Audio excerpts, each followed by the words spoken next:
સ્વામિનારાયણ હરે વચનામૃત લોયા પ્રકરણનું 10મું નિર્વિકારી રહ્યાનું. સ્વામિનારાયણ હરે જેના જીવને વિશે એવા આશરામાં કાંઈ કાચ્યપ હોય તેને એ માયા ડગાવે છે ને દુઃખ દે છે, અને જ્યારે એનો એ જીવ એવી રીતે ભગવાનનો પરિપક્વ આશ્રય કરશે ત્યારે એને ડગાવ્યાને અર્થે ને પીડવાને અર્થે માયા સમર્થ નહીં થાય. સ્વામિનારાયણ હરે વચનામૃત ગઢડા અંત્ય પ્રકરણનું 7મું વજ્રની ખીલીનું. સ્વામિનારાયણ હરે જેમ વજ્રની પૃથ્વી હોય તેમાં વજ્રની ખીલી ચોડી હોય તે કોઈ રીતે ઉખડે નહીં, તેમ ભગવાનના ચરણારવિંદને વિશે પોતાના મનને દ્રઢ રાખવું, અને એવી રીતે જે ભગવાનના ચરણારવિંદને વિશે પોતાના મનને રાખે તેને મરીને ભગવાનના ધામમાં જવું એમ નથી, એ તો છતી દેહે જ ભગવાનના ધામને પામી રહ્યો છે. સ્વામિનારાયણ હરે સ્વામીએ વાત કરી જે મોટા લગાર પણ દ્રષ્ટિ કરે તો કામાદિક પીડી શકે નહીં, ને પોતાની મેળે ગમે તેટલા દાખલા કરે પણ કામાદિક પરાભવ કર્યા વિના રહે જ નહીં, માટે મોટાનો દ્રઢ આશરો કરવો. પ્રસન્નતાં સમાવાપ્તું સ્વામિનારાયણ પ્રભોઃ ગુણાતીત ગુરૂણાં ચ સત્સંગમાશ્રયેત સદા. સ્વામિનારાયણ ભગવાન તથા ગુણાતીત ગુરુઓની પ્રસન્નતા પ્રાપ્ત કરવા સદા સત્સંગનો આશરો કરવો. કાલો વા કર્મ વા માયા પ્રભવેન્નૈવ કર્હિચિત અનિષ્ટકરણે નૂનમ સત્સંગાશ્રયશાલિના. જેઓને સત્સંગનો આશ્રય થયો છે તેમનું કાળ, કર્મ કે માયા ક્યારેય અનિષ્ટ કરવા સમર્થ થતા જ નથી. સ્વામિનારાયણ હરે વચનામૃત સારંગપુર પ્રકરણનું 10મું આત્મદ્રષ્ટિ બાહ્ય દ્રષ્ટિનું 5 ખાસડાનું. સ્વામિનારાયણ હરે એવા સંતનું દર્શન થયું ત્યારે એમ જાણવું જે મને સાક્ષાત્કાર ભગવાનનું દર્શન થયું. સ્વામિનારાયણ હરે વચનામૃત ગઢડા મધ્ય પ્રકરણનું 59મું પરમ કલ્યાણનું.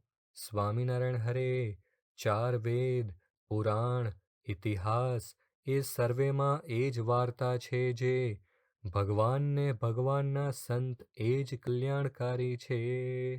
તે ભગવાન કે ભગવાનના સંતની જ્યારે પ્રાપ્તિ થઈ ત્યારે એ જીવને એથી ઉપરાંત બીજું કોઈ કલ્યાણ નથી, એ જ પરમ કલ્યાણ છે.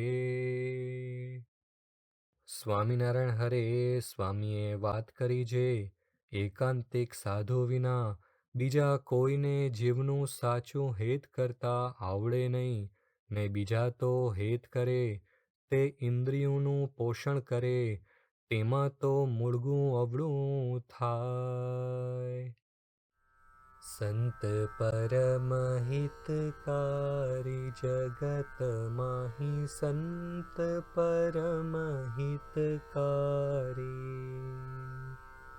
પ્રભુ પદ પ્રગટ કરાવત પ્રીતિ ભરમ મિટાવત ભારી જગત માહી સંત પરમ હિતકારી. પરમ કૃપાલુ સકલ જીવન પર હરિસમ સબ દુઃખ હારી જગત માહી સંત પરમ હિતકારી. ત્રિગુણાતીત ફિરત તનુ ત્યાગી રીત જગત સે ન્યારી જગત માહી સંત પરમ હિતકારી। ब्रह्मानंद कहे संत की सोबत मिलत है प्रगट मुरारी जगत माही संत परम हितकारी।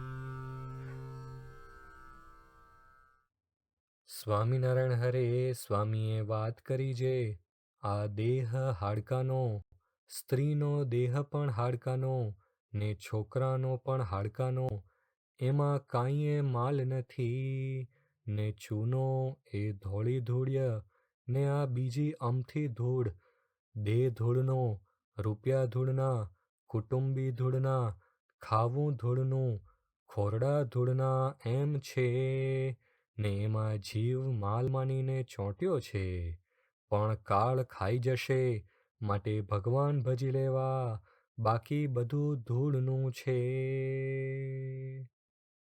સ્વામિનારાયણ હરે સ્વામીએ વાત કરી જે સાંખ્યની દ્રઢતા કેમ થાય એ પ્રશ્નનો ઉત્તર કર્યો જે માણસ મરી જાય છે, દેહ ઘરડો થાય છે તે જોવું ને નિત્ય પ્રલય, નિમિત્ત પ્રલય ને પ્રાકૃત પ્રલય તેનો વિચાર કરવો ને સાંખ્ય ને જોગ સિદ્ધ કરવાનું કારણ આ સમાગમ છે।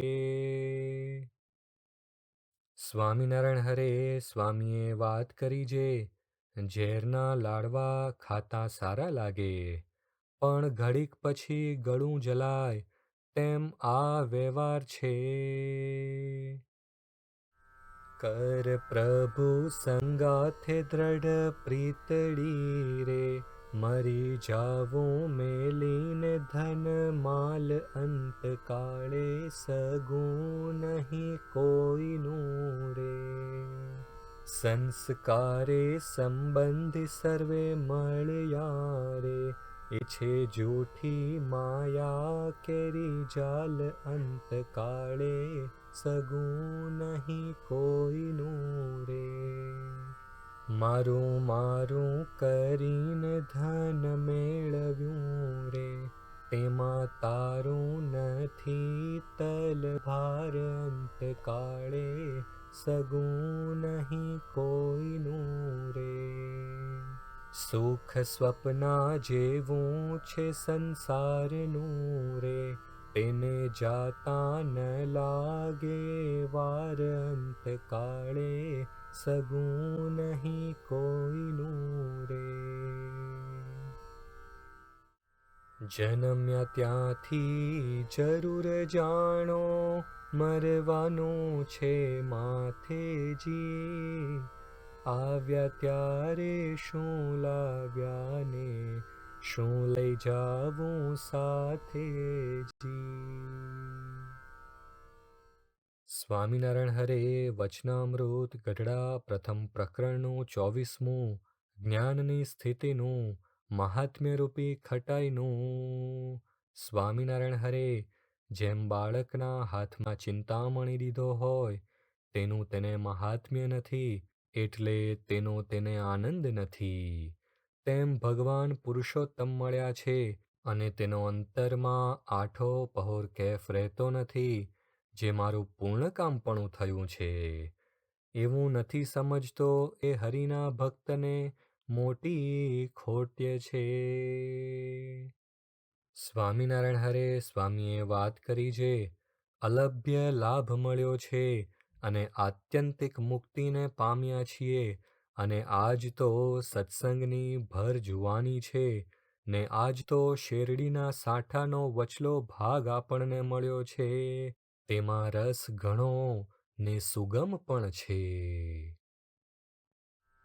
આજ સખિયા નંદની હેલી હરિમુખ જોઈને હું થઈ છું રે ઘેલી, હરિમુખ જોઈને હું થઈ છું રે ગેલી.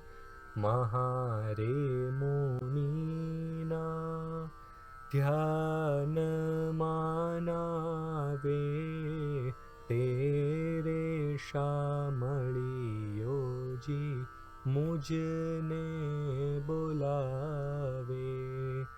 તેરે શામળિયોજી મુજને બોલાવે. મને પ્રગટ મળ્યા પુરુષોત્તમ આજ, આનંદ અંતર છાઈ રહ્યો મારા સર્વ જન્મના સરિયા કાજ. આનંદ અંતર છાઈ રહ્યો. હું લોક નિંદાથી નવ ડરું, આનંદમાં અલમસ્ત ફરું. પ્રભુ પ્રગટનો કેફ રાખી આજ, આનંદ અંતર છાઈ રહ્યો. મને પ્રગટ મળ્યા પુરુષોત્તમ આજ, આનંદ અંતર છાઈ રહ્યો. કોટી કલ્પ ઊંધે માથે તપ કરીને સુકાઈ જાય તો પણ આ સાધુનું સ્વપ્નમાંય દર્શન થાય નહીં. તે આજ પ્રગટ બેઠા વાતું કરે છે ને દર્શન દે છે. સ્વામિનારાયણ હરે વચનામૃત ગઢડા અંત્ય પ્રકરણનું 25મું. શ્રીજીની પ્રસન્નતાનું ખરા ભક્તનું. સ્વામિનારાયણ હરે ભગવાન સંબંધી ભક્તિ, ઉપાસના, સેવા, શ્રદ્ધા, ધર્મનિષ્ઠા એ આદિક જે કરવું તેમાં બીજા ફળની ઈચ્છા ન રાખવી એમ સત્શાસ્ત્રમાં કહ્યું છે તે તો સાચું, પણ એટલી તો ઈચ્છા રાખવી જે એણે કરીને મારી ઉપર ભગવાનની પ્રસન્નતા થાય એટલી ઈચ્છા રાખવી. અને એવી ઈચ્છા રાખ્યા વિના અમથું કરે તો તેને તમોગુણી કહેવાય. સ્વામિનારાયણ હરે વચનામૃત કાર્યાણી પ્રકરણનું 6. મત્સરવાળાનું. સ્વામિનારાયણ હરે જે ભક્તજન કામ, ક્રોધ, લોભ, કપટ, માન, ઈર્ષ્યા અને મત્સર એટલા વાનાએ રહિત થઈને ભગવાનની ભક્તિ કરે તેની ઉપર ભગવાન રાજી થાય છે. સ્વામિનારાયણ હરે સ્વામીએ વાત કરી જે ભગવાનને નિરંતર રાજી રાખવા હોય તેને ભગવાનની આજ્ઞા લોપવી નહીં. અને આપણને ભગવાનનું સ્વરૂપ મળ્યું છે તે વિના બીજે સુખ ઈચ્છવું નહીં ને ખરેખરા ભગવાનના સાધુ હોય તેનો સંગ રાખવો તો તેની ઉપર ભગવાનને મોટા સાધુ નિરંતર રાજી રહે એમાં કાંઈ સંશય નથી. સ્વામિનારાયણ હરે સ્વામીએ વાત કરી જે મોટાનો રાજીપો થયા વિના વાસનાનું બીજ ટળે નહીં. શાસ્ત્રીજી મહારાજને રાજી કરવા છે, સેવા કરવી છે. શાસ્ત્રીજી મહારાજે આજ્ઞા કરી છે તે આજ્ઞા રુચિ સમજી નક્કી કર્યું છે કે માન અપમાન ગમે તે થાય તે બધો વિચાર કર્યા વગર સેવા કરી જ લેવી. તેના માટે આ દેહ છે. શરીર ચાલે ત્યાં સુધી સેવા કરી જ લેવી. કરતા એ જ છે. ભગવાનને રાજી કરવાનો દ્રઢ સંકલ્પ કર્યો હોય તો વિઘ્નો આવે પણ જણાય નહીં.